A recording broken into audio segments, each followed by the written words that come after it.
Live షోకి స్వాగతం. నిమ్మల రామానాయుడు గారు చేసిన వ్యాఖ్యలపై ప్రముఖ విశ్లేషకులు ఏపీ ప్రైడ్ ఛానల్ నిర్వాహకులు రామ్నాథ్ గారి అభిప్రాయం ఏంటో తెలుసుకుందాం. రామ్నాథ్ గారు చెప్పండి, తాజాగా నిమ్మల రామానాయుడు గారు ఇట్లా మాట్లాడడం ద్వారా తెలుగుదేశంకి అక్కడ రాయలసీమలో పూర్తిగా ఇబ్బందికరమైన పరిస్థితులు సృష్టించారా, లేకపోతే చంద్రబాబు గారు రేవంత్ రెడ్డి గారికి ఆయన చెప్పినట్టు రేవంత్ రెడ్డి గారు చెప్పినట్టుగా చంద్రబాబు గారు ఆపినట్లుగా ఆయన ధృవీకరిస్తున్నట్లేనా? మీకేమనిపిస్తోంది? Good morning. నిన్న రాష్ట్ర మంత్రి గారు ప్రెస్ మీట్ పెట్టుకోవడానికి ఉండాల్సింది. ప్రెస్ మీట్ పెట్టడం ద్వారా ఏపీ వాదన్ని మరింత వీక్ చేశారు. మంత్రి గారు పదే పదే వాళ్ళు ప్రతిపాదించారు అంటున్నారు. అంటే ఈ ప్రభుత్వం ఆ ప్రాజెక్ట్ ఓన్ చేసుకోవడానికి కూడా ముందుకు రావడం లేదు. అదేదో వైసీపీ వాళ్ళు జగన్మోహన్ రెడ్డి గారు ఏదో పర్సనల్ గా ప్రతిపాదించే ప్రాజెక్ట్ లాగా చేస్తున్నారు. దానికి తోడు రాయలసీమ ఎత్తిపోతల పథకం అని చెప్పాల్సిన ప్రతిసారి నవ్వుతున్నారు నిమ్మల రామానాయుడు గారు. అంటే దాన్ని చాలా లైట్ గా తేలిగ్గా తీసిపడేస్తున్నారు. శ్రీశైలం ప్రాజెక్టు ఒక చెరువు లాంటిది అని నమ్మించే ప్రయత్నం చేశారు మంత్రి గారు. ఎందుకంటే 215 టీఎంసీల సామర్థ్యం మాత్రమే ఉంటుంది శ్రీశైలం ప్రాజెక్టు. వాటిలోని మనం నీళ్లు 2 రాష్ట్రాలు పంచుకోవాల్సి ఉంటుంది అని చెప్పారు. శ్రీశైలం ప్రాజెక్టు సామర్థ్యం అయితే 215 టీఎంసీలే. కానీ వర్షాకాలము ప్రవాహం వస్తూ ఉంటుంది, నీళ్లు అటు ఇటు 2 రాష్ట్రాలు తీసుకుంటూ ఉంటాయి. రామానాయుడు గారు ఎంత సింపుల్ గా చెప్పారంటే, మనకు అసలు రాయలసీమ ఎత్తిపోతల పథకం కొత్తగా అవసరం లేదు. 841 అడుగుల వరకు నీళ్లు తీసుకోవడానికి మనకి పోతిరెడ్డిపాడు ఉంది. అంతకంటే కిందికి వెళ్ళిపోతే మనకి ముచ్చిమర్రి ఉంది అని చెప్పారు. 841 అడుగుల వరకు పోతిరెడ్డిపాడు ద్వారా నీళ్లు తీసుకోవచ్చు అని అంటున్నారే గాని 841 అడుగుల వద్ద నీటి మట్టం ఉంటే పోతిరెడ్డిపాడు ద్వారా ఎన్ని నీళ్లు తీసుకోగలరు అనేది మాత్రం మంత్రి గారు చెప్పకుండా దాటేశారు. ఎందుకంటే పోతిరెడ్డిపాడు ద్వారా పూర్తి సామర్థ్యంలో 44,000 క్యూసెక్ల నీటిని డ్రా చేయాలి అంటే నీటి మొత్తం 881 అడుగులు ఉండాలి. ఒకవేళ మంత్రి గారు చెప్తున్నట్లు 841 అడుగులకు నీటి మొత్తం పడిపోతే అప్పుడు కేవలం 2,000 క్యూసెక్కులు మాత్రమే తీసుకోవడానికి అవకాశం ఉంటుంది. అంటే ఇక దాదాపు నీళ్లు రావు, ఏదో ఒక పెద్ద కాలువలాగా వెళ్తూ ఉంటుంది కానీ నీళ్లు రావు. అది మాత్రం టెక్నికల్ యాంగిల్ సరే. నా స్ట్రైట్ క్వశ్చన్ ఏంటంటే, తెలుగుదేశం పార్టీ వైఖరి ఏమిటి? రాయలసీమ లిఫ్ట్ ఇరిగేషన్కి వ్యతిరేకమా? వాళ్ళు అక్కర్లేదనే ఫీలింగ్లో ఉండే నిమ్మల రామానాయుడు గారితో ఇట్లా మాట్లాడించారా? ఆయన పాలకొల్లుకు సంబంధించిన ఆయన రాయలసీమకు సంబంధించిన వాళ్ళు ఎవరు ఈ ప్రాజెక్ట్ ప్రయోజనకరం కాదు అని చెప్పట్లేదు కదా. జగన్ టైంలో ఆగిందని ఇట్లా అబద్ధాలు చెప్పడానికి ప్రయత్నం చేస్తున్నారు తప్ప, ఇప్పుడు సీమలో టీడీపీకి వ్యతిరేకమని ఎవరితోటని చెప్పిస్తారా? రాయలసీమలో టీడీపీ పరిస్థితి ఇప్పుడు ఏంటి? ఇప్పుడు కొమ్మినేని గారు నిన్న మంత్రి గారు ప్రశ్నిస్తే చాలా క్లియర్ గా వాళ్ళ పొలిటికల్ లైన్ కూడా ఎస్టాబ్లిష్ అయింది. రాయలసీమ ఎత్తిపోతల పథకానికి మేము వ్యతిరేకం. రాయలసీమ ఎత్తిపోతల పథకం కింద ఆల్రెడీ 990 కోట్లు ఖర్చు పెట్టారు, ఇది దోచుకోవడానికి జగన్మోహన్ రెడ్డి చేశారని కూడా ఒక మాట అనేశారు. దాంతో పాటు ఇది మా ప్రాజెక్ట్ కాదు, వాళ్ళు ప్రతిపాదించిన ప్రాజెక్ట్ అని చెప్పారు. ఇప్పుడు రాయలసీమ నాయకులు, తెలుగుదేశం పార్టీ నాయకులు ఒక్కరు కూడా మాట్లాడలేదు అంటే కారణం ఏంటంటే చంద్రబాబు నాయుడు గారు డైరెక్ట్ ఉంటుంది. ఎందుకంటే ప్రకాశం జిల్లాకు సంబంధించిన 3 ఎమ్మెల్యేలకు గతంలోనే రాయలసీమ ఎత్తిపోతల పథకాన్ని ఆపించండి అని బహిరంగంగా లేఖలు రాయించారు. ఆ రోజు చంద్రబాబు నాయుడు గారు కానీ రాయలసీమ ప్రాంతం నుంచి కనీసం ఎమ్మెల్యేలుగా గెలిచిన వాళ్ళు కానీ లేకపోతే ప్రజాప్రతినిధులు అని ఒక్కరు మాట్లాడలేదు. అంటే ఇక్కడ మొత్తం డామినేషన్ అన్నది రాయలసీమ నాయకులు అందరూ చంద్రబాబు నాయుడు గారు కంట్రోల్లో ఉన్నారు. చంద్రబాబు నాయుడు గారు ఏమో రాయలసీమ ఎత్తిపోతల పథకాన్ని ఎలా ఆపాలి అన్న దాని మీద పనిచేస్తూ ఉన్నారు అన్నది కూడా చాలా స్పష్టంగా అర్థమవుతుంది. దానివల్ల టీడీపీకి నష్టం కాదంటారా?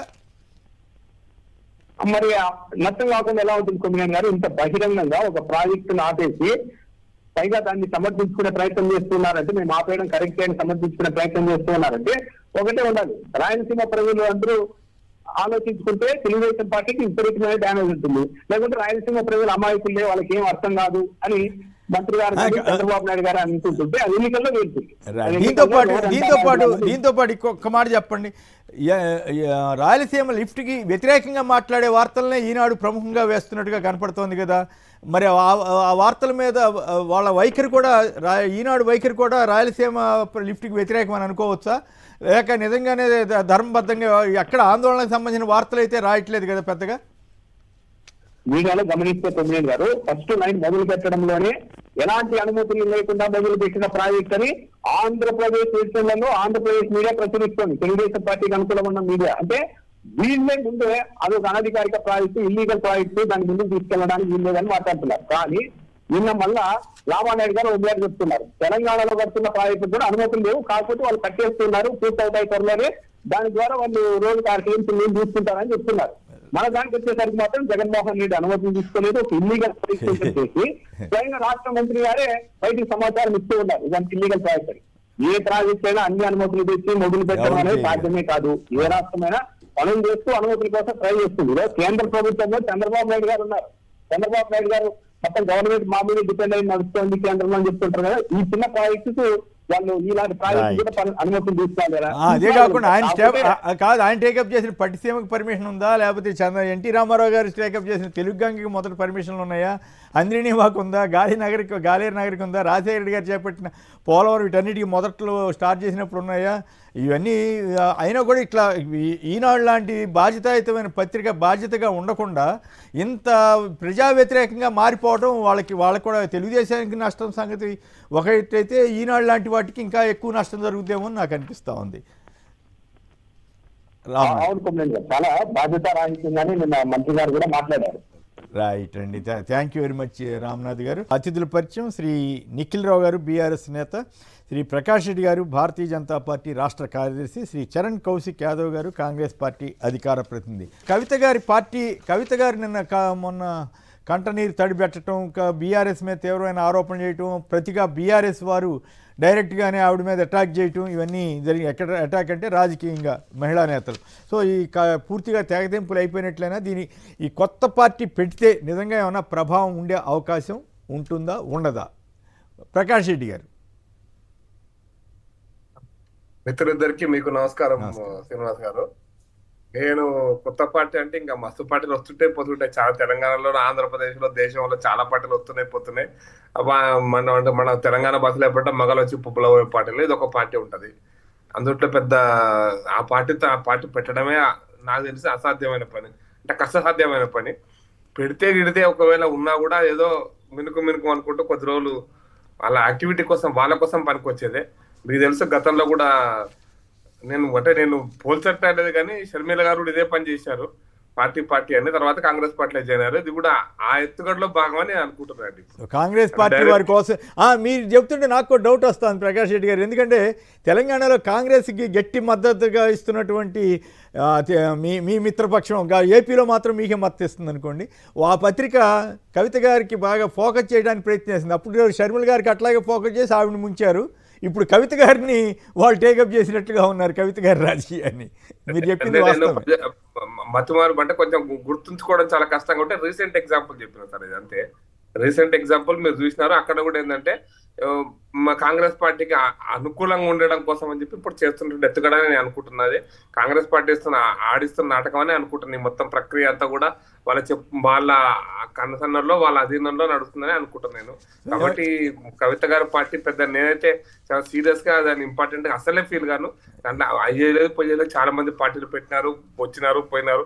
అందులో 100 పార్టీలు వచ్చినాయి. 100 పార్టీలు ఒక పార్టీ 6 నెలలు, 3 నెలలు, 7 నెలలు, 2 నెలలు పార్టీని. అయితే నేను ఒకటి మాత్రం చాలా సీరియస్ గా చెప్పదలుచుకున్నాను సార్ మీ ద్వారా ప్రజలకు కూడా. ఒక పార్టీని పెట్టడం అంటే ఆశామాష కాదు. ఇప్పుడు కేసీఆర్ గారు పార్టీ పెట్టినా అది దాని కష్టం 10 సంవత్సరాల తర్వాత, 10 సంవత్సరాలు నిలదొక్కగలిగినప్పుడు అది కూడా ఒక ఎమోషనల్ సెంటిమెంట్ మరింత రాజేయగలిగినప్పుడే అది కూడా ఎమోషనల్ సెంటిమెంట్స్ అనే పదం ఉపయోగిస్తున్నా. అది రాజేయగలిగినప్పుడే ఆ మాత్రం మిగిలింది. అటువంటిది ఎమోషన్స్ లేవు, సెంటిమెంట్స్ లేవు, ఇష్యూస్ లేవు. ఇంకా ఈ పార్టీ ఉంటది అనుకోవడం నేత అనుకోవట్లేదు. ఇంకా అది ఏదో కొంతకాలం తమ యొక్క అస్తిత్వం కాపాడడం కోసం పనికొచ్చేది. ఏదో ఒక 4 రోజుల తర్వాత అస్తిత్వం కాదు, కవిత గారి అస్తిత్వం నిలబెట్టుకోవడం కోసమే తంటాలంటారు. అదే కవిత గారి అస్తిత్వం కోసమే తంటాలు. తర్వాత ఎలక్షన్స్ ముందు కాంగ్రెస్ బార్గెయిన్ చేసుకోవడం కోసం 1 కాదు 3 సీట్లను, ఒకవేళ బలం నిజంగా మహిళ బలం అని ఉంటే 1 సీటు బదులు 3 సీట్ల బార్గెయిన్ కోసం పనికొచ్చేది తప్పిస్తే దీంట్లో ఫలితాలు ఏముండవని అనుకుంటున్నాను. కాంగ్రెస్ ఎమ్మెల్యే మల్లిరెడ్డి రంగారెడ్డి గారు కూడా అన్నారట, ఆవిడ కాంగ్రెస్ లో కలవటం ఒకటే మిగిలింది, ఇంకేం లేదు, మొత్తం అంతా కథ పూర్తయిందని చెప్పి అన్నారట. మీరు చూస్తున్నారా దేశ రాజకీయాల్లో జరగబోయేది కూడా అదే అనుకుంటా. ఏదో ఒక మాత్రం వచ్చింది, ఏదో ఒక పార్టీలో చేరక తప్పదు సార్. ఎందుకంటే చిన్న పార్టీలు మనం చూస్తున్నాం దేశం మొత్తం మీద. ఈ రోజున దేశం మొత్తం మీద కూడా మీరు అర్థం చేసుకోవాల్సిందంటే మీ ద్వారా వ్యూవర్స్ చెప్పదలుచుకుంది అంటే సార్, 2 బైపోలార్ పాలిటిక్స్ నడుస్తున్నాయి దేశ రాజకీయాలలో. ప్రాంతీయ పార్టీల కంటే కాంగ్రెస్ బీఆర్ఎస్ అనేటువంటి కాంగ్రెస్ బీజేపీ నడుస్తున్నప్పుడు ఏదో ఒక పార్టీలో ఏదో ఒక గ్రూప్ లో చేరకపోతే మొన్నటి పార్లమెంట్ ఎలక్షన్ అస్తిత్వాన్ని చాలా పార్టీలు కోల్పోయినాయి. అస్తిత్వమే కాదు, మీరేమనుకోకపోతే ఒక మాట ఆ రోజుల్లో కాంగ్రెస్ వాళ్ళేమో ప్రాంతీయ పార్టీని లాగేయాలని చూశారు, ఇప్పుడు మీరు లాగుతున్నారు, అంతే తేడా. లేదంటే కేసులు, ఈడీలు, సిబిఐలు ఇవన్నీ వస్తాయి, అప్పుడు వచ్చినాయి. నేనేమంటాను సార్, ప్రాంతీయ పార్టీల అస్తిత్వాలు ఈ దీంతో ముడిపడుతున్నాయి కాబట్టి నడపడం చాలా కష్టం అని చెప్పడానికి. నడవనివ్వరు అందుట్లో. ఇప్పుడు మీ బీజేపీ మోడీ గారి నాయకత్వంలోకి, అమిత్ షా గారి నాయకత్వంలోకి వచ్చిన తర్వాత అసలు నడవనట్లా. అయితే వాళ్ళ దగ్గర కలిసి ఉండాలి, లేదంటే కథం, అట్లా అయిపోయింది పరిస్థితి. దేవిలాల్ లాంటి వాళ్ళు, హర్యానా వికాస్ పార్టీ లాంటి వాళ్ళు, ఇండియన్ ఓం ప్రకాష్ చౌతాలా దేవిలాల్ అప్పుడు జనతా పార్టీ ఏర్పడింది, ఆయన ఉప ప్రధాని అయ్యాడు. చరణ్ సింగ్ లాంటి వాళ్ళు నడపడం ఎంత, జేడీఎస్ ఈవెన్ దేవగౌడ్ లాంటి వాళ్ళు ఎంత నడపడం ఎంత కష్టమో కనపడుతూనే ఉన్నారు సార్ మనకు. గొడవ లేకుండా మంత్రి, కేంద్ర మంత్రి కూడా అయ్యాడు. మీతో చేరితే అడ్వాంటేజ్, మీలో చేరితే కేసులు కూడా ఉండవు, హ్యాపీగా ఎన్నేళ్ళైనా సరే. అంతకుముందు మీరే చెప్తారు కేసులు ఉన్నాయి, ఏమో ఇన్ని వేల కోట్లు అక్రమం చేశారని మీరే చెబుతారు, తర్వాత గప్కిప్ అయిపోతారు. అది బీజేపీ వైఖరి. కాంగ్రెస్ కి బీజేపీ పెద్ద తేడా ఉందని మా ఓటు వాళ్ళకి అయితే అనిపించట్లేదు. మీరేమనుకోమండి దయచేసి. అది ప్రజలు నిర్ణయిస్తారు కదా సార్. ఇప్పుడు ప్రజలు నిర్ణయిస్తారు. జాతీయ పార్టీల అస్తిత్వం డిఎంకే బీజేపీ తోటి కలిసింది, కాంగ్రెస్ తోటి కలిసింది, అన్నా డిఎంకే కాంగ్రెస్ తోటి కలిసింది, బీజేపీ తోటి కలిసింది, లేకపోతే వాళ్ళు పడుతున్నారు కదా, అది సమస్య. రైట్, ఓకే, అది వేరే చర్చ అనుకోండి. రైట్, చరణ్ గారు చెప్పండి, ఏంటి కాంగ్రెస్ లో ఎప్పుడు కలుపుకుంటారో మిగిలిందని మల్రెడ్డి గారు కూడా అన్నారంట. ఇప్పుడు అదే మాట ప్రకాష్ రెడ్డి గారు కూడా అంటున్నారు. ఎప్పుడు కవిత గారు నేను మొన్న కంటతడి పెట్టిన తీరు కానీ, నిన్న రాజకీయ పార్టీకి కావాలని చెప్పిన తీరు కానీ, మీ విశ్లేషణ ఏమిటి సార్? చాలా స్పష్టంగా భవిష్యత్తులో 2029లో జరిగే ఎమ్మెల్యే ఎలక్షన్ కావచ్చు, ఎంపీ ఎలక్షన్ లో భారతీయ జనతా పార్టీ బీఆర్ఎస్ పార్టీ పొత్తు పెట్టుకోవాలంటే కల్వకుంట్ల కవిత గారు బీఆర్ఎస్ పార్టీ ఉంటే అది కుదరదు. అందులో భాగంగా కేసీ గారు ముందస్తుగా వదిలించుకున్నాడు, ఎందుకంటే మీ ఆర్గ్యుమెంట్ బాగుంది చరణ్ గారు. సిబిఐ కేసులో తను జైల్లో 6 నెలలు ఉండొచ్చు లిక్కర్ స్కామ్ మీద పెద్ద ఎత్తున భారతీయ జనతా పార్టీ దాని లాభం జరిగింది. ఎందుకంటే తెలంగాణ రాష్ట్రంలో BRS party vote bank 37% vote bank 17% పరిమితమైంది. ఆ 20% తగ్గిన బీఆర్ఎస్ ఓటు బ్యాంకు భారతీయ జనతా పార్టీ షిఫ్ట్ అయిన తప్ప కాంగ్రెస్ పార్టీ సైడ్ రాలే. మా ఓటు బ్యాంక్ ఎక్కడ కూడా చెక్కు చెదరని పరిస్థితి మనం చూసినాం. కాబట్టి భవిష్యత్తులో పొత్తు పెట్టుకోవాలంటే, నరేంద్ర మోడీ గారు 4వ ప్రధానమంత్రి కావాలంటే దేశంలో చాలా పార్టీతో పొత్తు పెట్టుకోవాలి. భారతీయ జనతా పార్టీ తహతలు ఆడుతుంది, బీఆర్ఎస్ పార్టీ కూడా తహతలు ఆడుతా ఉంది. కాబట్టి భారతీయ జనతా పార్టీలో బీఆర్ఎస్ పార్టీతో పొత్తు పెట్టుకునే వాళ్ళు, కిషన్ రెడ్డి గారు లాంటి వాళ్ళు కావచ్చు, చాలా మందికి పెట్టుకోవాలని చెప్పి భావిస్తున్నారని చెప్పేసి చర్చ జరుగుతా ఉంది. కాబట్టి కల్వకుంట్ల కవిత గారిని అప్పుడే ఎలక్షన్ల సందర్భంగా వదిలించుకుంటే అది ఇబ్బంది అవుతుంది. కాబట్టి ఇప్పటి నుంచే వదిలించుకోవడం మంచిదని చెప్పేసి బీఆర్ఎస్ పార్టీ భావించింది. కాబట్టి కల్వకుంట్ల కవిత గారిని పార్టీ నుంచి సస్పెండ్ చేసినా చాలా స్పష్టంగా కనపడతా ఉంది. అదే కాకుండా కల్వకుంట్ల కవిత గారు అందులో ఉంటే అది కుదరదు కాబట్టి ముందస్తుగా వదిలించుకుని అది ఎలక్షన్ల వరకు కల్వకుంట్ల కవిత గారి ఇష్యూ కూడా సైట్ ట్రాక్ అయిపోతుంది. దాని తర్వాత బీఆర్ఎస్ పార్టీ భారతీయ జనతా పార్టీ పొత్తు తర్వాత మళ్ళీ మేము అధికారులకు వచ్చినప్పుడు మళ్ళీ మేము తీసుకుంటాం అని చెప్పేసి చెప్పి బీఆర్ఎస్ పార్టీ నాయకులు చర్చించుకుంటా ఉన్నారు. కాబట్టి బీఆర్ఎస్ పార్టీ ఓట్ల కోసం కుటుంబ సభ్యులు కూడా వదిలించుకోవడానికి సిద్ధంగా ఉంటది. కాబట్టి కుటుంబ సభ్యులే వదిలించుకోవడానికి సిద్ధంగా ఉన్నప్పుడు ఆ పార్టీలో ఉన్నట్టు బయట నాయకుల పరిస్థితి ఏ విధంగా ఉంటుందో సమాజం అర్థం చేసుకోవాలా. బీఆర్ఎస్ పార్టీ ఎంతసేపు ఓటు బ్యాంక్ రాజకీయాలు. సరే మీరు చెప్పినే చెబుతున్నారు, చెప్పినే చెప్పొద్దు, చెప్పినే ఆల్రెడీ చెప్పిన. ఇప్పుడు నేను అడిగిన స్ట్రైట్ ప్రశ్న ఏమంటే, మీ పార్టీలో ఆవిడ చేరే అవకాశం ఉందా లేదా, మీ పార్టీతో బీజేపీతో వెళ్ళలేదని చెప్తున్నారు, అండ్ మీ పార్టీతో పొత్తు పెట్టుకునే అవకాశం ఏమైనా ఉందా? మీ పార్టీలో మీ ఎమ్మెల్యేనే చెబుతున్నారు మల్రెడ్డి రంగారెడ్డి గారు, ఇంకా కాంగ్రెస్ లో చేరుతున్నా అన్నారంట. సార్ మా పార్టీకి కల్వకుంట్ల కవిత గారికి ఎలాంటి సంబంధం లేదు.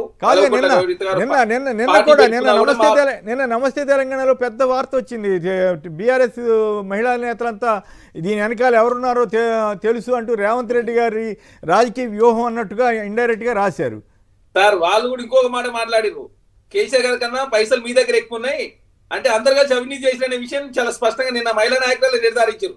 అంటే టీఆర్ఎస్ ప్రభుత్వం ఆయనలో 2014 నుంచి 2023 వరకు అందరూ కల్వకుంట్ల కుటుంబం పైసలు సంపాదించారు. కాబట్టి మీరు కూడా ఏం తక్కువ సంపాదలేమా, కేసీఆర్ గారి కన్నా ఎక్కువ మీకనే పైసలు అని చెప్పి ఆ మహిళా నాయకుల నిర్ధారణ. అంటే తెలంగాణను 9 సంవత్సరాల కాలం పాటు పరిపాలించి తెలంగాణ సంపద దోసుకునే విషయం చాలా స్పష్టంగా తేటతెల్లమైంది. కాబట్టి మేము కాంగ్రెస్ పార్టీ ఒకటే చెప్తాం, కల్వకుంట్ల కవిత గారికి కాంగ్రెస్ పార్టీకి ఎలాంటి సంబంధం లేదు.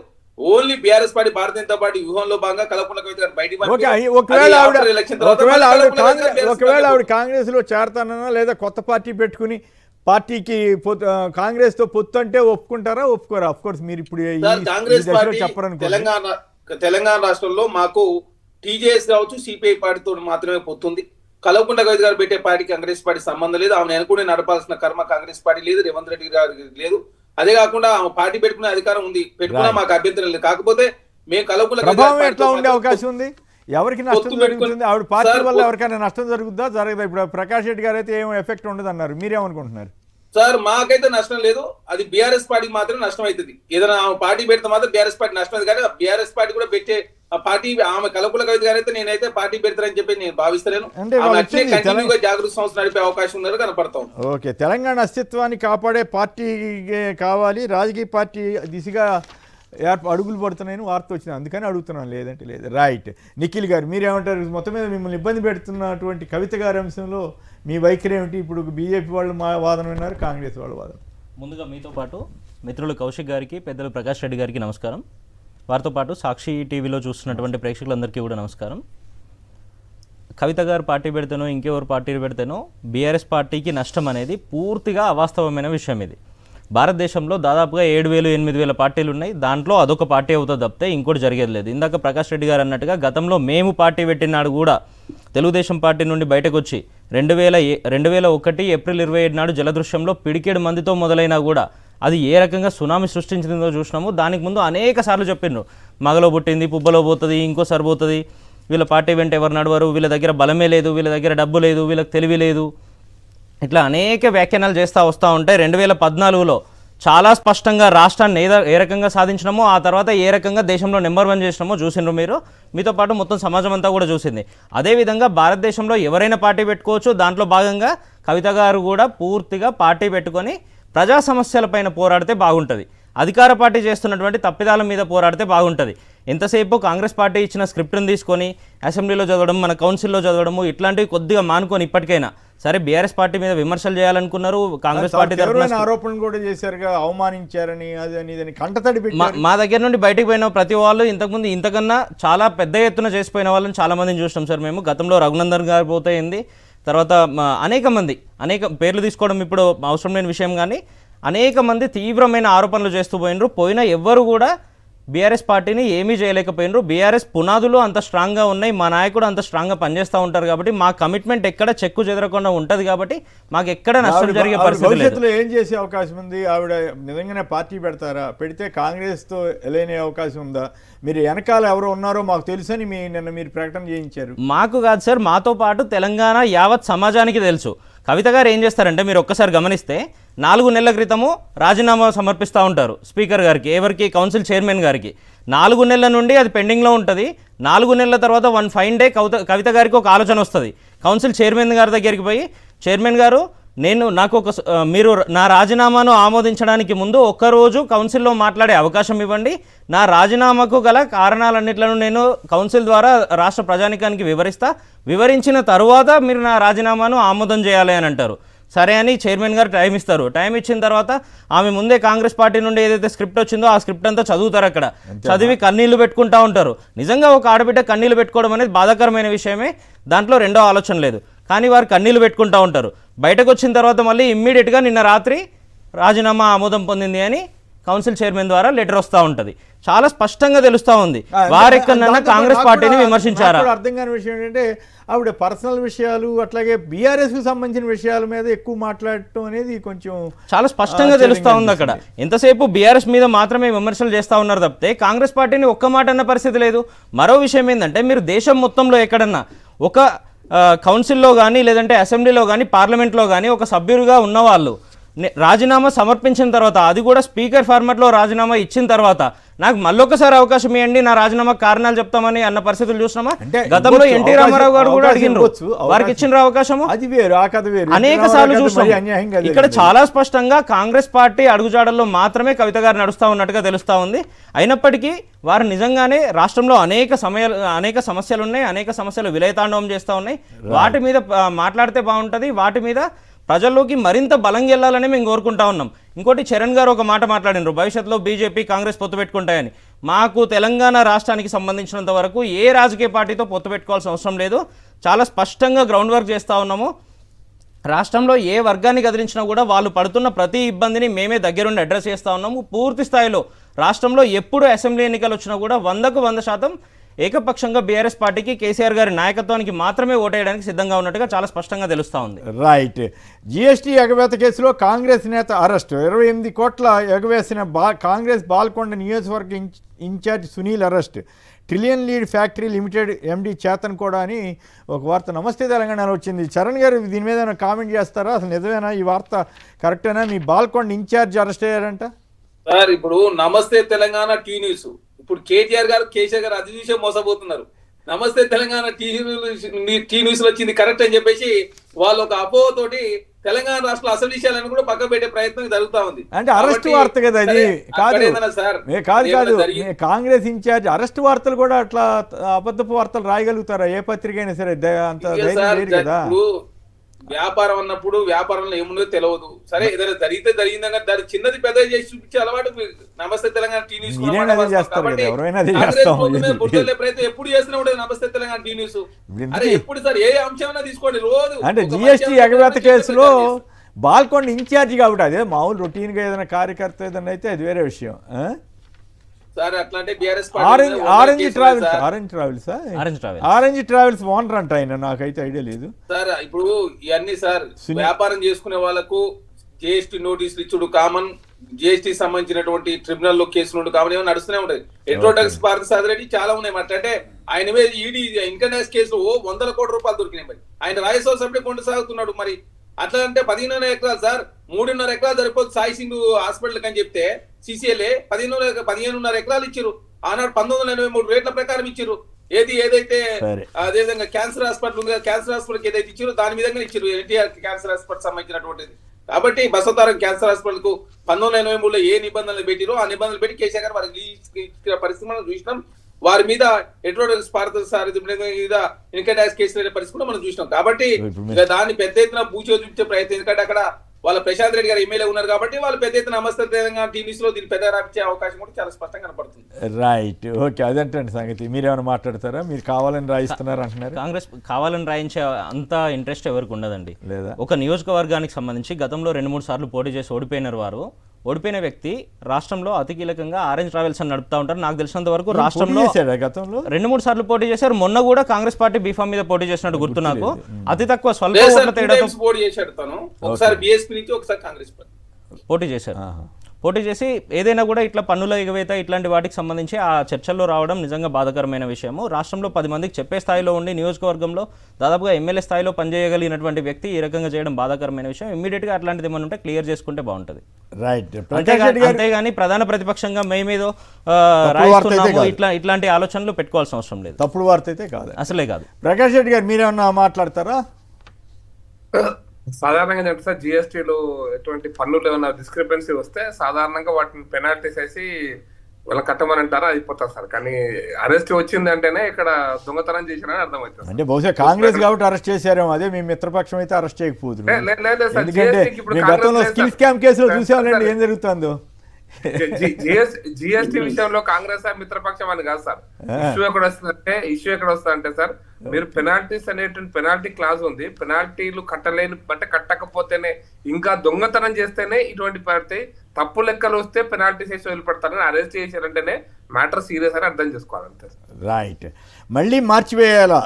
వచ్చే మార్చి నాటికి దేవాదుల ఎత్తిపోతల ప్రాజెక్ట్ పూర్తి కావడం కష్టమే. 3వ విడతలో ముందుకు సాగని భూసేకరణ 6,000 కోట్ల నుంచి 17,500 కోట్లకు చేరిన అంచనా అన్నట్టు దేవాదుల్లో. అప్పట్లో చంద్రబాబు గారు ముఖ్యమంత్రిగా ఉన్నప్పుడు సడన్గా 2004 ఎలక్షన్స్కి ముందు అనుకుంటా నాకు గుర్తు, ఆయన హెలికాప్టర్లో ఇటుకరాళ్ళు అవి కూడా తీసుకెళ్ళి అక్కడ శంకుస్థాపన చేసి వచ్చారని చెప్పి అప్పట్లో వార్త వచ్చింది. ఆ తర్వాత రాజశేఖర గారు వచ్చిన తర్వాత ఆ స్కీమ్ను ముందుకు తీసుకెళ్లారు. ఇప్పటికి కూడా శాంతం అయిపోయినట్లేదు. 17,500 కోట్లకి చేరిందట ప్రాజెక్ట్ అంచనా. మరి ఏం జరుగుతుందో. కుర్చీ కోసం ఢిల్లీకి కప్పం, నెలకు 100 కోట్లు చెల్లిస్తున్న సీఎం రేవంత్, మాటలు మారుస్తున్న ముఖ్యమంత్రి కేటీఆర్, వాగు వంక తెల్వని సీఎం, తెలంగాణ దౌర్భాగ్యం అంటూ అక్కడితో కాకుండా ఆయన అంతకుముందు కేసీఆర్ వాళ్ళని ఇస్తేనే సరే అని కేసీఆర్ వ్యాఖ్యలకి రేవంత్ వ్యాఖ్యలకు పోటీగా రాహుల్ రేవంత్లకు కూడా అట్లాగే ఈయన కూడా వ్యాఖ్యానించారు. కేటీఆర్ గారు కూడా 420 హామీలు ఇచ్చి అమలు చేయలేదని ఆయన చెప్తున్నారు. మరో ఈ పరిస్థితి ఎంతవరకు కరెక్టు? ప్రకాష్ రెడ్డి గారు, ఈ స్థాయిలో ఉరేసుకునే స్థాయిలో మాట్లాడుకోవటం కానీ, ఈ కుర్చీకి నిజంగానే ఢిల్లీ కప్పం కడతారు, మీరు కూడా ఆరోపణలు చేస్తుంటారు కదా, ఎంతవరకు వాస్తవం ఇది? నెలకు 100 కోట్లు చెల్లిస్తారా? అది అయ్యే పనేనా?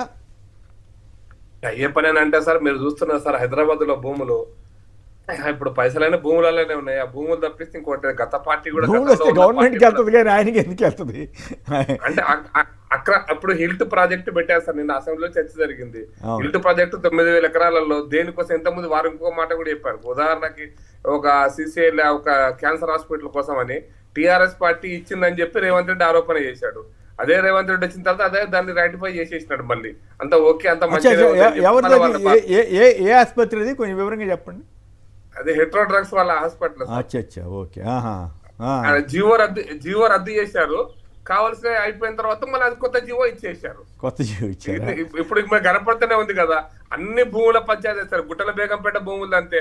ఇప్పుడు షేర్ ఎంత ప్రతిరోజు హైదరాబాద్ లో మాకెంత ముట్టాలనేటువంటిది మంత్రుల దగ్గర నుంచి ముఖ్యమంత్రి దాకా నడుస్తుంది.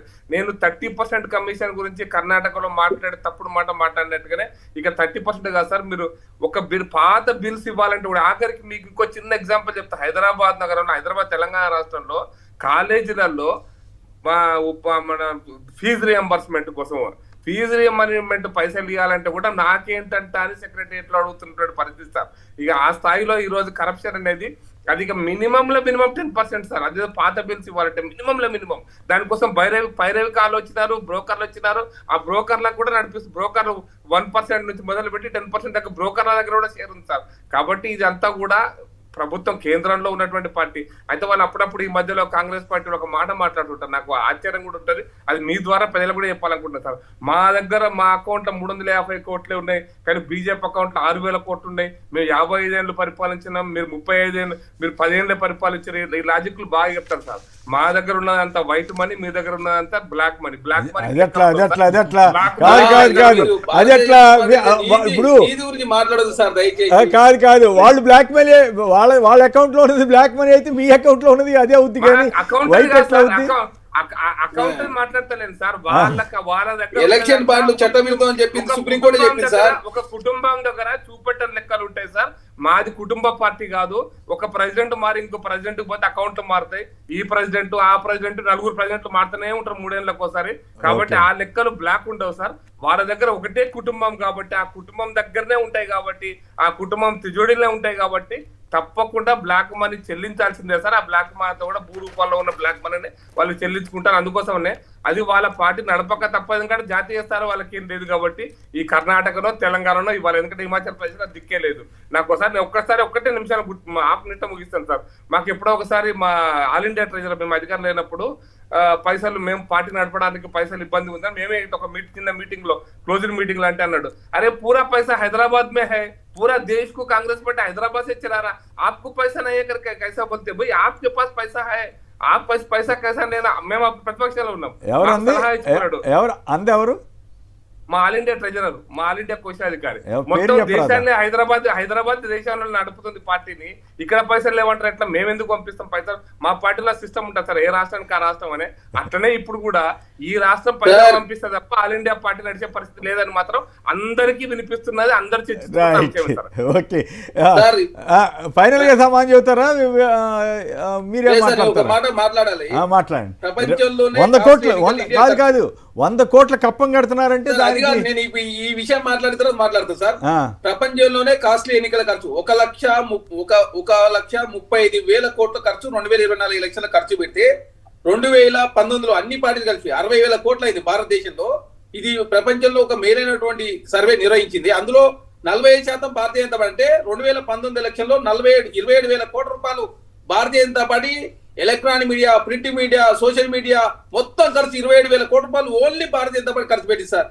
ఇది అమెరికా సంస్థ చాలా స్పష్టం. దీని మీద ఓ రోజు మొత్తం హెచ్ఎంటీలో చర్చ కూడా జరిగింది. ఆ చర్చలో భాగస్వామి 2024లో 1,35,000 కోట్ల ఖర్చు అయితే ఇందులో దాదాపు 60% భారతీయ జనతా పార్టీ ఖర్చు పెట్టిందట. మరి భారతీయ జనతా పార్టీ ఎక్కడి నుంచి వచ్చింది సార్ పైసలు? మీరు నరేంద్ర మోడీ గారు ఫ్యామిలీ లేదు, కుటుంబం లేదు, మేము మాత్రం నిజాయితీ పనులం, ఇక మా అంత నిజాయితీ పనులు ఎవరు భారతీయ జనతా పార్టీ మాట్లాడుతుంది. ఏమని నాకు అర్థం కాకడతా. అమెరికా సంస్థ వెల్లడించింది దీని మీద. ఇందులో భారతీయ జనతా పార్టీ 96,000 కోట్ల రూపాయలు ఖర్చు పెట్టిందన్న మొత్తం. భారతీయ జనతా పార్టీ ఖర్చు మరి మీకు ఎక్కడి నుంచి వస్తున్నాయి? ఎలక్షన్ బాండ్ చట్టవిరుద్ధం అని చెప్పి సుప్రీంకోర్టు చెప్పింది. మీరు మాత్రం ఎలక్షన్ బాండ్ తీసుకోవచ్చు, మీరు మాత్రం చేస్తే కరెక్ట్, వేరే వాళ్ళు చేస్తే తప్పైనా అది ఏమన్నా అర్థం ఉందా అండి? కేసులు అయితే మీరు తీసుకుంటారు, అశోక్ జాలీ కేసులు అయితే మీరు తీసుకుంటారు, హేమంత్ బిశ్వా శర్మ కేసులు అయితే మీరు తీసుకుంటారు, సురేంద్ర గారు దేశంలో 100 మంది పేరు చెప్తాం. భారతీయ జనతా పార్టీతో పొత్తు పెట్టుకున్న మిగిలిన దేశంలో జననాయక జనతా పార్టీకి మన ఎమ్మెల్యే టికెట్ కూడా గెలవలే. టీఎస్పీ పార్టీ ఆగమైపోయింది, మీ అకాలీదళ్ ఆగమైపోయింది పంజాబ్ లో. ఒక్కలా మీరు మీతో పొత్తు పెట్టుకున్నారు, ఎవరు మిగిలరు. మీతో వ్యాపారులు ఎవరైనా సఖ్యం లేకపోతే వాళ్ళని కథం చేసే ప్రయత్నం మీరు చేస్తారు. మీరు ఏకంగా టాటా నుంచి తీసుకున్నారు సార్, టాటా నుంచి కూడా మీరు లాస్ట్ టాటా ట్రస్ట్ నుంచి పైసలు తీసుకొని మీ ఎలక్షన్ కమిషన్ ఎలక్షన్ బాండ్ మీరు మాట్లాడితే ఎట్లా 734 కోట్ల రూపాయలు తీసుకున్నారు భారతీయ జనతా పార్టీ ఏదో టెండర్ ఇచ్చినందుకు. దాని మీద ఎలక్షన్ కమిషన్ కు డిక్లరేషన్ ఇచ్చారు కదా, మీరు మాట్లాడతారు కదా సార్ భారతీయ ప్రకాష్ రెడ్డి గారు సమాధానం చెప్తానన్నారు. ప్రకాష్ రెడ్డి గారు సార్ నేను చాలా స్పష్టంగా చెప్పిన సార్, బ్యాంకు ద్వారా జరిగేటువంటి లావాదేవీలను కూడా వైట్ లావాదేవీలే సార్, నిజాయితీతో కాదు. ఆయన చెప్పింది 27,000 కోట్లు, 1,50,000 కోట్లు, 60% అవన్నీ వైట్ ఎక్కడ అవుతుంది సార్? నేను అందుకోసం చెప్పాను సార్, ఇప్పుడు మీరు బిర్లా అనేటైనా ఇండిపెండెన్స్ కంటే ముందు, స్వతంత్రం కంటే ముందు కాంగ్రెస్ పార్టీకి 100 కోట్లు, అప్పుడు బిర్లా గారే ₹1,00,00,000 డొనేషన్లు ఇచ్చినటువంటి చరిత్ర ఈ దేశ రాజకీయాలలో ఉంది. మరి కాంగ్రెస్ పార్టీ డొనేషన్లు తీసుకోవట్లేదు, కాంగ్రెస్ పార్టీ వాళ్ళ ఇండియాలకి తీసుకొచ్చి పెడతారు అంటారా సార్? ఎవరంటారులే కానీ బట్ బ్లాక్ మనీ విషయంలో అందరూ పోటీ పడుతున్నట్టుగానే అనిపిస్తా ఉంటుంది. ఎందుకంటే నాతోటి పేర్లు చెప్పరు కానీ కాదు 1,535 కోట్లు ఉంది, మా అకౌంట్ లో 900 కోట్లు సార్. జాతీయ స్థాయి 60 సంవత్సరాలు దేశాన్ని పాలించి చాలా రాష్ట్రాలు పాలించిన కాంగ్రెస్ పార్టీ జాతీయ స్థాయి అకౌంట్ లో 900 కోట్లు, మీ అకౌంట్ లో 900 కోట్లు, బీఆర్ఎస్ పార్టీ 1,565 కోట్లు ఉంది. ఒక్క నిమిషం మీద రాగండి, ఇంట్రెస్టింగ్ గా ఉంది.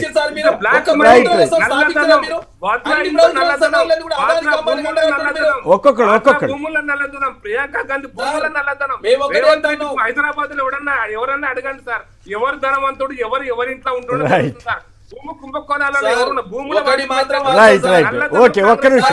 ఒక్క నిమిషం మీద రాగండి. అసలు ఆరోపణ చేసిన ఆయన ఇక్కడే ఉన్నారు కదా, ఆరోపణ చేసిన పార్టీ అకౌంటింగ్ అవుతుంది, వాళ్ళ అకౌంటింగ్ అని నల్ల సొమ్ము సార్, సొమ్ము బ్లాక్ మనీ అదే పోతుంది. ఓకే బ్లాక్ మనీ మీరు ఖర్చు పెడుతున్నారు, వాళ్ళు ఖర్చు పెడుతున్నారు. నాకు మన పార్టీ లేదు మన బీజేపీ వాళ్ళు కూడా కొంతమంది మిత్రులు చెబుతుంటారు కదా ఎంత ఖర్చు పెడతా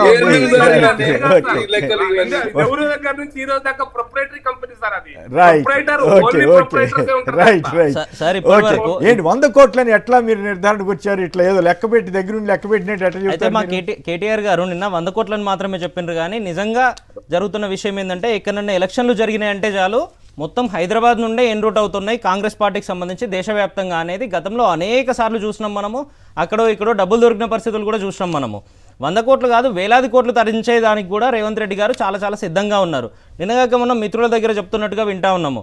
ఆల్ ఇండియా కాంగ్రెస్ పార్టీకి సంబంధించి కూడా అత్యంత కీలక స్థాయిలోకి వెళ్ళాలనే ఆలోచనలో నేనున్నా. దానికి సంబంధించి ఎంతవరకు ముందుకు పోవడానికైనా నేను సిద్ధము, పార్టీకి సంబంధించి ఫైనాన్షియల్గా చాలా కీలకంగా పనిచేయడానికి కూడా నేను సిద్ధమని చెప్తున్నట్టుగా వార్తలు వస్తూ ఉన్నాయి.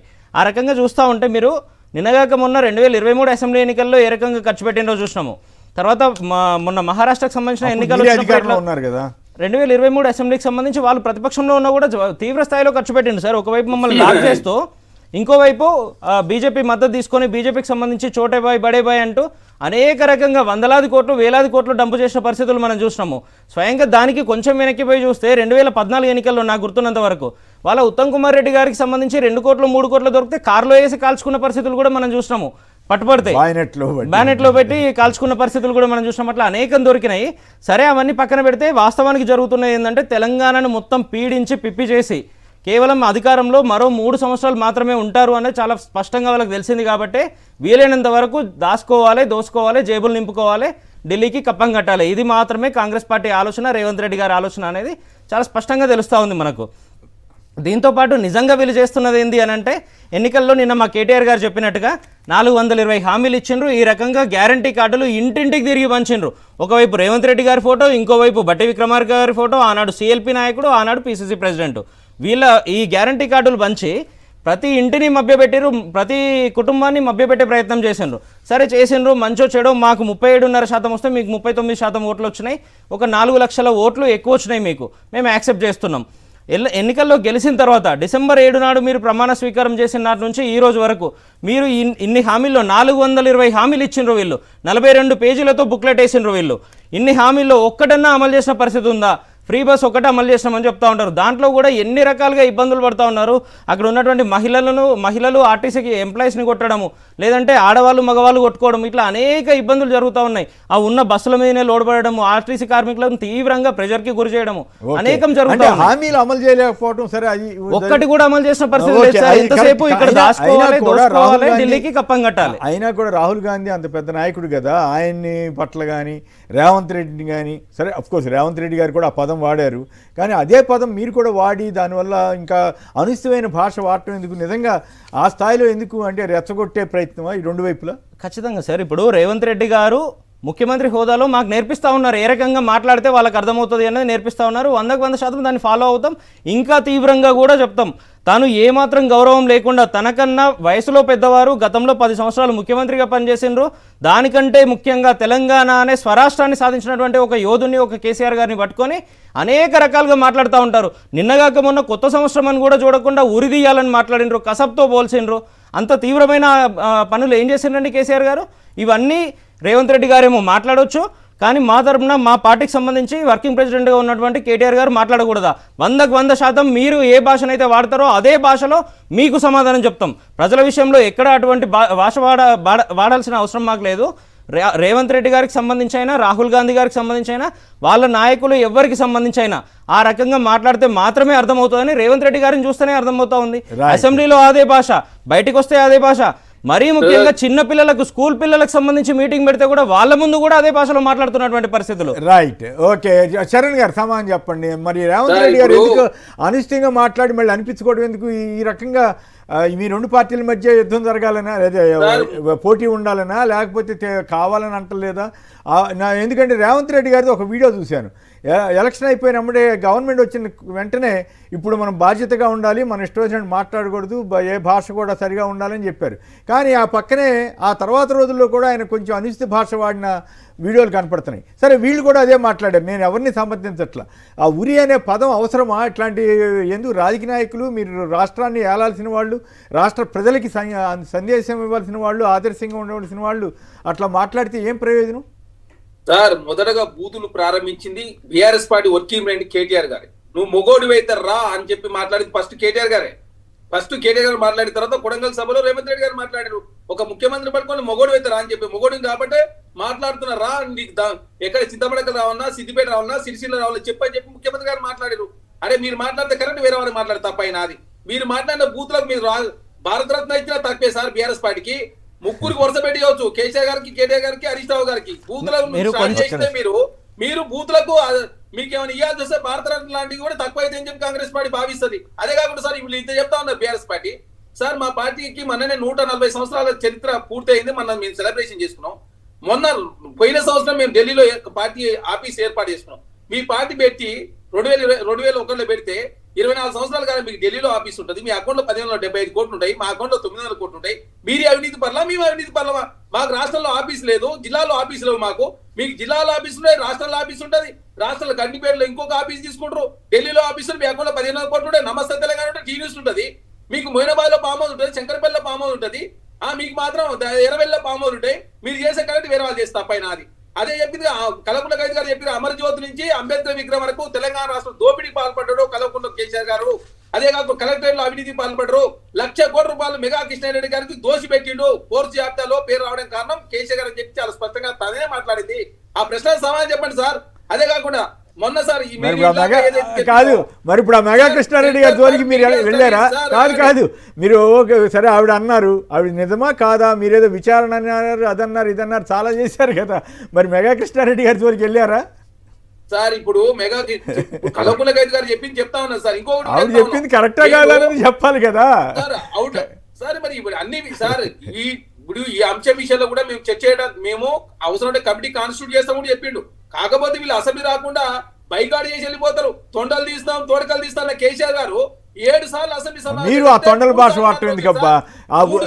దయచేసి తొండల భాష అసహ్యంగా ఉంది. తొండల భాష వింటే లాగులు అట్లాగే ఉరేయి అంటాం, ఆయన అంటాం ఎందుకు, వీళ్ళు మళ్ళీ సమాధానం చెప్పడం ఎందుకు? రెండు కాస్త జనరల్ గా తెలంగాణలో ఉన్నంతలో బెటర్ గానే రాజకీయం ఉందనుకుంటే అనవసరంగా ఇటాడి పెట్టి గబ్బు చేసుకోమాకండి ఇద్దరు కూడా. ఏం చేస్తారు సార్, తెలంగాణ రాష్ట్ర భాషను యాసను తెలంగాణ అస్తిత్వాన్ని కలిసి చేసిన BRS party. BRS party KCR గారు కలవకుండా చెల్లికి నీకు సమాధానం చెప్పలేని పరిస్థితిలో కేటీఆర్ గారు ఉండి కాంగ్రెస్ పార్టీ మీద మాట్లాడు, మీ చెల్లికి సమాధానం చెప్పు, అల్లుడు పోటీ ఏమైనా ట్యాపింగ్ చేస్తారని చెప్పి అడుగుతుందా? అక్కడికి వెళ్తే చాలా విషయాలు చెప్పాల్సి వస్తుంది. మేనకా గాంధీ గారు చేసిన ఆరోపణలు ఇవన్నీ ఎందుకు అనవసరమైన విషయాల్లోకి వెళ్తారు? సార్ తెలంగాణ రాష్ట్రం ఏర్పడదే, తెలంగాణ రాష్ట్రంలో నీళ్లు నిధులు నియామకాల అస్తిత్వం ప్రజాస్వామ్యం. ప్రజాస్వామ్యాన్ని మీరు కూని చేసిరు ఫోన్ ట్యాపింగ్ ద్వారా, అస్తిత్వం లేకుండానే చేసిరు, ఉద్యమకాలు అవగౌరవపరిచిరు. కాదు ఇక్కడ ఇంట్రెస్టింగ్ క్వశ్చన్ నాకు గుర్తుకొచ్చింది, ఎప్పటి నుంచి అడగాలనుకుంటున్నాను. ఒక్క నిమిషం. ప్రియాంక గాంధీ గారిని ప్రధానం చేయాలని కొందరు మంత్రులు, కొందరు మీ పార్టీ నాయకులు అడుగుతున్నారు. ఆ దిశగా ఏమన్నా జరుగుతూ ఉందా? పనిలో పని ఆ పని కూడా జరుగుతా ఏమిటి? మాబోటాలో అయితే 10 ఏళ్ల క్రితమే ఆవిడే అవుతుంది, ఆవిడకే ఇందిరాగాంధీ పోలికలు ఉన్నాయి అనుకునేవాళ్ళం. కానీ సోనియా గాంధీ గారు ఏమో రాహుల్ గాంధీ గారికి ప్రిఫరెన్స్ ఇచ్చారు. సో ఆ పరిస్థితి ఏమన్నా ఉందా మీ దగ్గర కూడా? సార్ ప్రజాస్వామ్యంలో ఆమె కావాలని చెప్పి కొంతమంది కోరుకున్న మాట వాస్తవం.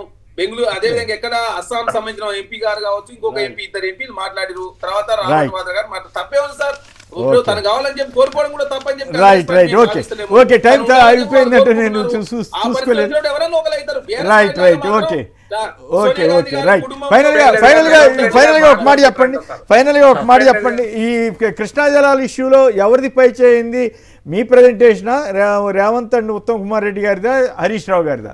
సంక్షిప్తంగా చెప్పండి. టీఆర్ఎస్ పార్టీ కృష్ణా జలాల విషయంలో సమాధానం ఎక్కడ చెప్పబడదో, మా దొంగతనం ఎక్కడ దొరుకుతుందో, మేము ఏదైతే చేసిన తప్పులు ఎక్కడ బయటపడతాయో, అపెక్స్ కమిటీ కావచ్చు, సుప్రీంకోర్టు కావచ్చు, ట్రిబ్యునల్స్ కావచ్చు, కృష్ణా జలాలకు సంబంధించి ఏదైతే శ్రీశైలానికి సంబంధించినటువంటి బ్యాక్ వాటర్ కార్డు బోర్డు కావచ్చు, ఇవన్నీ ఎక్కడ దొంగతనం బయటపడుతో సౌత్ తెలంగాణకు నష్టం జరిగిన విషయం తెలంగాణ సమాజం ఎక్కడ గ్రహిస్తుందని చెప్పి టీఆర్ఎస్ పార్టీ వాకౌట్ చేసి వెళ్ళిపోయిన పరిస్థితి మనం చూసినాం. ఒక్కరోజు మాత్రం వాళ్ళు సభకు వచ్చారు. కేసీఆర్ గారు మాత్రం 3 నిమిషాలు మాత్రం వచ్చిండు. నెలకు 5,60,000 రూపాయలు చొప్పున దాదాపు 2 సంవత్సరాల కాలంలో 1,30,00,000 జీతం తీసుకొని కేసీఆర్ గారు బాధ్యత గమనిస్తూనే ఉన్నది. పాలమూరు రంగారెడ్డి కావచ్చు, నల్గొండ జిల్లా కావచ్చు, రంగారెడ్డి తీవ్ర అన్యాయం.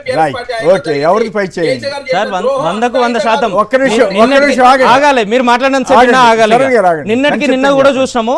వాళ్ళు ఉత్తమ్ కుమార్ రెడ్డి గారు ప్రజెంటేషన్ ఇచ్చిన తర్వాత నిన్నగాక మొన్న మా తెలంగాణ భవన్ లో హరీష్ రావు గారి నాయకత్వంలో పూర్తి స్థాయిలో కుండ బద్దలు కొట్టినట్టు 2014కు ముందేమైంది, 60 ఏళ్ళు ఇదే కాంగ్రెస్ పార్టీ తెలంగాణ సమాజానికి ఏ రకంగా ద్రోహం చేసింది, విభజన చట్టంలో ఏ రకంగా ద్రోహం చేసింది, సెక్షన్ 3 అనే పేరు పెట్టకుండా 2024 తర్వాత 2023 డిసెంబర్ వరకు ఎన్ని రకాలుగా తెలంగాణకు మేలు చేకూర్చే విధంగా మేము పనిచేసామో అన్ని వివరాలతో సహా బయటపెట్టినాము. నిన్నగాక మొన్న అసెంబ్లీలో మాట్లాడుతూ ఇదే రేవంత్ రెడ్డి గారు ఏం చెప్తా ఉంటారు, నేను చంద్రబాబు గారి చెవిలో చెప్పొచ్చినా, నేను చెవిలో చెప్పడం వల్లనే, నాకు వారికి ఉన్న సాన్నిహిత్యం వల్లనే, ఒక రూమ్లో కూర్చొని చెప్పడం వల్లనే వారు విని రాయలసీమ లిఫ్ట్ను పక్కన పెట్టినరు అని చెప్పినరు. సిగ్గు లేకుండా ఇటువంటి అబద్ధాలు చెప్పడం ఖచ్చితంగా రేవంత్ రెడ్డి గారికి మాత్రమే చెల్లింది. ఇది ఇప్పటికైనా ఇటువంటి ఆలోచనలు మానుకోవాలి. ఖచ్చితంగా దానికి సంబంధించి పూర్తి వివరాలు మేము బయటపెట్టిన తర్వాత మేమే ఆపినాము అని చెప్పి అక్కడ ఉన్నటువంటి తెలుగుదేశం పార్టీ కూడా చెప్తా ఉంది, అదే చంద్రబాబు నాయుడు గారి పార్టీ కూడా చెప్తా ఉంది. అక్కడ ఉన్న వైఎస్ఆర్ కాంగ్రెస్ పార్టీ చంద్రబాబు గారి సమాధానం వాళ్ళ పార్టీ తరఫున అఫీషియల్ గా సమాధానం చెప్పిండ్రు. చెప్పిన దాని మీద ఆలోచన లేకుండా వీళ్ళు కృష్ణా జలాలు అని చెప్తా ఉంటారు, అసెంబ్లీ అని చెప్తా ఉంటారు. గురువుకి కొంపముంచాడని వాళ్ళు బాధపడతా ఉన్నారు. వాళ్ళు అటువైపు రాహుల్ గాంధీ గారు కొంపముంచుతా ఉన్నారు, ఇటువైపు చంద్రబాబు కొంపముంచుతా ఉన్నారు. దీంట్లో ఒక్కటే విషయం సార్, ఒకటే విషయం, అసెంబ్లీకి సంబంధించి చూస్తే కూడా వాకౌట్ చేసిండ్రు అని మాట్లాడతారు. గత అసెంబ్లీలో చూస్తే మా హరీష్ రావు గారు ఒక్కరు సమాధానం చెప్తా ఉంటే దాదాపుగా 9 మంది మంత్రులు 30 మంది ఎమ్మెల్యేలు అడ్డుపడతా ఉంటారు, 100 సార్లు మైక్ కట్ చేస్తారు. పోనీ నిన్నగాక మొన్న జరిగిన అసెంబ్లీలో చూస్తా ఉంటే స్వయంగా స్పీకర్ గారు చెప్తా ఉంటారు, ముఖ్యమంత్రి గారిని విమర్శిస్తారు అంటే, ముఖ్యమంత్రి గారి మీద మీరేమన్నా మాట్లాడతారు అంటే మీకు మైకే ఇవ్వము అని చెప్తా ఉంటారు. ఇంకెందుకు సార్ మేము అసెంబ్లీలో ఉండేది? వాళ్ళు గాంధీ భవన్ లో మాట్లాడే మాటలు తీసుకొచ్చి అసెంబ్లీలో మాట్లాడతామంటే ఎట్లా? సిఎల్పీ మీటింగ్ లో మాట్లాడేది తెచ్చి అసెంబ్లీలో మాట్లాడతామంటే ఎట్లా? ప్రకాష్ రెడ్డి గారు ఎవరిది పై చేయింది ప్రెజెంటేషన్ సంక్షిప్తంగా చెప్పండి దయచేసి, టైం అయిపోయింది. నేను ఒక సెకండ్ సార్, అసెంబ్లీలో ప్రతిపక్షాలను అడ్డుకుంటున్నారు అధికార పక్షం అని చెప్పి అసెంబ్లీని బైకాట్ చేయడం అంటే అది మీ శతగాంతరమే తప్ప అసెంబ్లీలో 10 మంది ఎమ్మెల్యేలు 290 మంది ఉన్న రోజుల్లో కూడా 10 మంది ఎమ్మెల్యేలు ప్రతిపక్షంగా ఉండి కూడా అధికార పక్షాన్ని నిలదీసి అవసరమైతే ప్రజాపక్షాన అసెంబ్లీలో కొట్లాడినటువంటి సంఘటనలు ఉన్నాయి. కాబట్టి పలాయనవాదం అనేటువంటిది టీఆర్ఎస్ పార్టీ తీసుకున్నటువంటి నిర్ణయం. అది వాళ్ళ పార్టీ ఇష్టం. పలాయనవాదాల్లో ప్రజలు కూడా వాళ్ళని పలాయనం చేపిస్తారు అనేది నా అభిప్రాయం. అంటే రెండు వారు ఇప్పుడు అన్నారు ముఖ్యమంత్రిని సిగ్గులేదని, మరి మన ఎన్నదాకా ముఖ్యమంత్రి గారే నేర్పిస్తా ఉన్నారు సార్, మాకు వారే నేర్పిస్తా ఉన్నారు, వారే మాట్లాడుతా ఉన్నారు కదా. వారు కేసీఆర్ గారి మీద మాట్లాడినప్పుడు బరాబర్ మాట్లాడుతూనే ఉంటాం కదా మేము కూడా. ఇంకోటి ప్రకాష్ రెడ్డి గారు చెప్తా ఉన్నారు, ఇప్పుడు మేము బయటికి పోయినాము పలాయనము ఇంకోటి అని చెప్తా ఉన్నారు. బీజేపీ ఎమ్మెల్యేలు ఏం చేస్తా ఉన్నారు సార్, రాష్ట్రానికి సంబంధించి అతి ముఖ్యమైన కృష్ణా జలాలకు సంబంధించి అంత తీవ్ర స్థాయిలో పవర్ ప్రెజెంటేషన్ జరుగుతా ఉంటే వాళ్ళకు ఉన్నటువంటి ఎమ్మెల్యేలు అంతా హాయిగా నిద్రపోతా ఉన్నారు, జోలబడినట్టుగా అనిపిస్తా ఉన్నట్టుంది.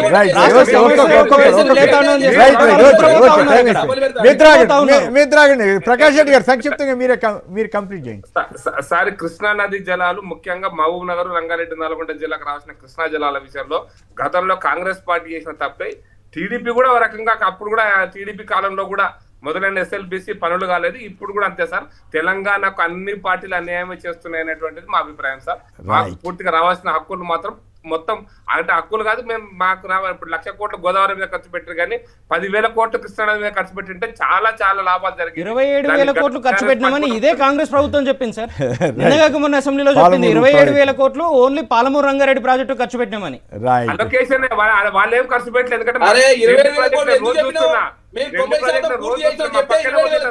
పూర్తి చేసినాము, పూర్తి చేసి చూపించినాం కదా. దానికి ఈ రోజు వరకు ఈసీ క్లియరెన్స్ లేకపోయింది సార్. వీళ్ళు డిపిఆర్ వాపస్ వచ్చింది సార్.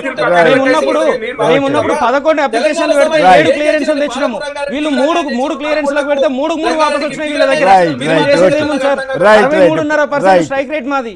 వాళ్ళు ఏం చేసిండ్రు? రైట్. ప్రకాష్ రెడ్డి గారు, చరణ్ కౌశిక్ యాదవ్ గారు, నిఖిల్ రావు గారు అందరికీ కూడా ధన్యవాదాలు. ఇది నేటి వార్తా విశ్లేషణ కార్యక్రమం. నమస్కారం.